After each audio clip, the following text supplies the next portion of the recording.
Here we are in the beautiful village of Hovingham and talking to Steve Mason, Lib Dem candidate for Thirsk and Malton. Steve, tell me, if you were elected, what would be your top priorities to protect and restore the natural environment in Thirsk and Malton?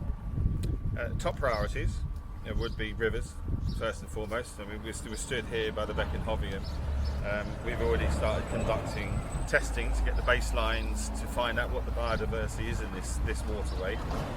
We've had good results and bad results depending on what pollution has gone into the waterway at the time, within about a week's difference, so it is a real concern.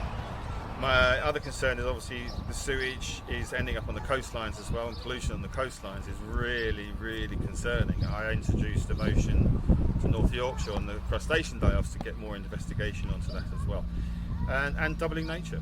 You know, we have North Yorkshire, and this constituency has so much potential to attract millions and millions of pounds of funding in to really enhance nature for everyone and tackle climate change. Yeah, talking about agriculture, what more could we and should we be doing to help farmers transition to more sustainable agricultural practices? Well, regenerative farming has been proven to actually increase yields.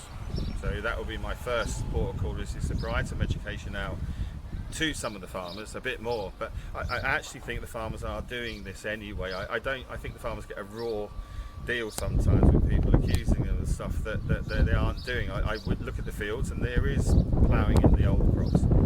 But you know, to get more nature, we have to pay them properly and actually pay them rather than not mess up the payments through the ELMS payments.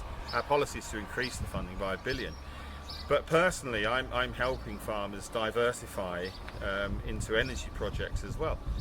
You know, we have a project here, I don't work for the company anymore, but this is a project I instigated, where we've converted the old fracking well in Kirby Miston into a geothermal, which can then support greenhouses or insect growing or the community heating projects, and it allows the farmer to embrace 21st century farming techniques as well as supporting the community. With you, as with all political decisions, taking the public with you on climate, nature is crucial. How would you achieve that? Is it about what you think people will accept, or is it what the science says is necessary? Well, there's no arguing about the science. The science says it's necessary. We've got to tackle climate change, otherwise our economies are going to tank and it's going to cost more money.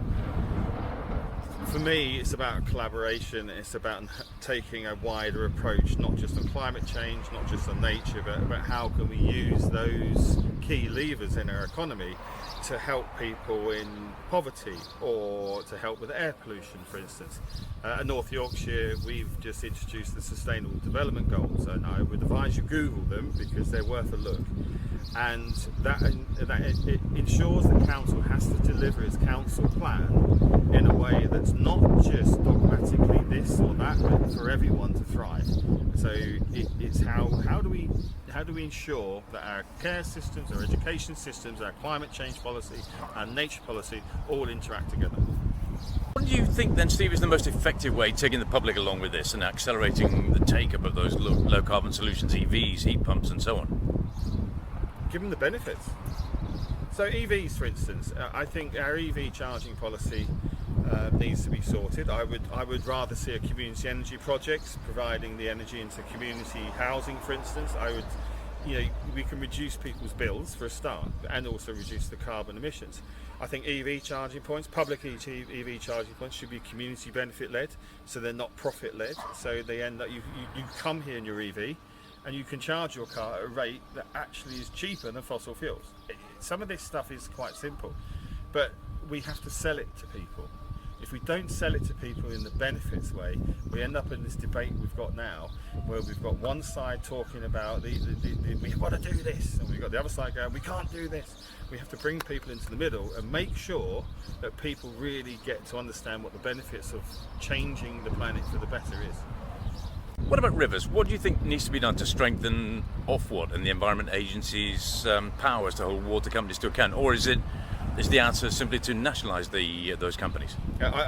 Nationalisation, I'm a liberal. I think nationalisation is probably not the wrong route. I think creating them as community interest public benefit companies, so the profit has to go back into the company to deliver the right waterways, the right sewage ways, and to ensure that, to be honest, we're not putting crap in our rivers.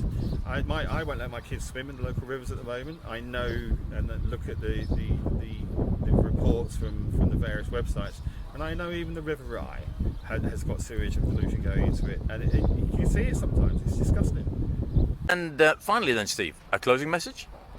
Closing message is I'm in this for my kids. I'm in this for my family. I'm in this for nature. People, planet, place is all fundamentally important for the next generation, for us to live in a place where we thrive. I'm not going away after this election.